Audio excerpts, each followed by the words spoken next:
నల్గొండ జిల్లా దేవరకొండలో సీఎం రేవంత్ రెడ్డి సభను అడ్డుకునేందుకు వెళుతున్నారంటూ మాజీ ఎమ్మెల్యే కంచర్ల భూపాల్ రెడ్డిని పోలీసులు అదుపులోకి తీసుకున్నారు. చండూరు దగ్గర అరెస్ట్ చేసి పోలీస్ స్టేషన్ తరలించారు. బంధువుల ఇంటికి వెళుతుంటే అడ్డుకొని అరెస్ట్ చేయడం ఏంటని పోలీసులు ఆయన ప్రశ్నించారు. సీఎం రేవంత్ రెడ్డి అడ్డుకుంటానని తాను ఎక్కడా ప్రకటన చేయలేదని వెల్లడించారు. ప్రజాస్వామ్యంలో ప్రజలకు బాధలు చెప్పే వెసులుబాటు ఉంటుందన్నారు. ప్రజాస్వామ్యంగా వ్యవహరిస్తున్న మమ్మల్ని అడ్డుకోవడం దారుణమని భూపాల్ రెడ్డి మండిపడ్డారు.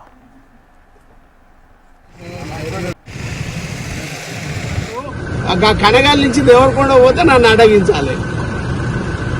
నేను శివనగూడెం పోతుంటే నన్ను ఆప్తే నేను ఏం చేయాలి చెప్పు? అట్లా కాదన్నా. సీఎం వస్తే ఆల్రెడీ ఇప్పుడు ఒక క్యాండిడేట్ ని కిడ్నాప్ చేసి ఇంతవరకు అరెస్ట్ చేయలేదు, వాని మీద కేసు లేదు, వాడిని ఏం చేయకుండా వానికి ఇంకా వాడు నా మీద సవాలు విసిరి 100 కోట్లు ఖర్చు పెడతా రారా నన్ను రారా అంటాడు. ఇదా న్యాయం?